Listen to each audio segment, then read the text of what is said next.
یکی از خواهرهای اسلامی پرسیده است که السلام علیکم برادر عزیز و مولای محترم، من یک خواهر اسلامی شما هستم.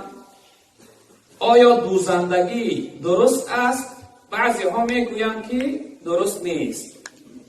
دوزندگی که امروز اکثر از خواهرهای اسلامی ما عادت دارند، چهوری میکنند، و برای من یک نصیحت گویه تا من خوشبختی دنیا و آخرت باشیم. خداوند خوشبختی دنیا و آخرت بر شما را فرار انشاءالله.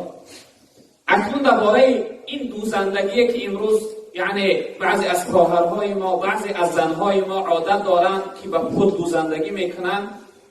البته از خواهر محترمه، اگر دوزندگی شما طبق شریعت باشه، لباسهایی که یعنی که ستر و حیا در اونها رعایت میشود، این نوع لباس اگر دوزندگی کنه، البته کسب شما درست است، انشاءالله شما ثواب میگیره.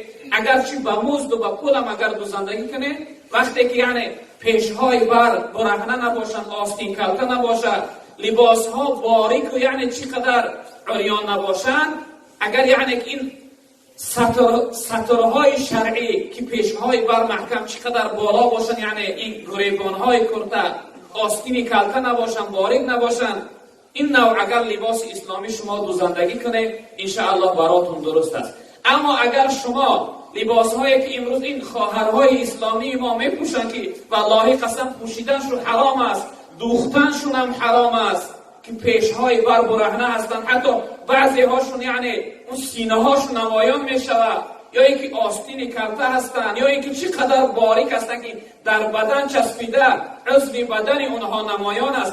اگر این نوع لباس اگر شما خواهر محترم دوزندگی کنه، این نوع لباس هم دوختنش حرام است، هم پولی که از اون لباس میگیری اون پول حرام است، هم پوشیدنش حرام است. و نصیحتی من برای شما خواهر محترمه، خصوصا به تمام خواهرهای اسلامی، نصیحت من این است که شما خواهرهای محترمه، شما ناموسی مردها هستید، شما ناموسی جامعه هستید، شما آبروی جامعه هستید. زن مدرسه هست که فرزند در آغوش زن به وای میرسد، تعلیم و تربیه مییابد. اگر شما پاکیزه باشه، اگر شما صالحه باشه، اگر شما تقوا داشته باشه، خدا ترس باشه، تأثیر اون یعنی عمل شما در فرزند شما زیادتر تأثیر میکنه. انشاءالله آینده نسل آینده خوب میشه. اما اگر شما ناصالحه و بد و ناپاک باشه، آینده همه فساد و رسوا میشه.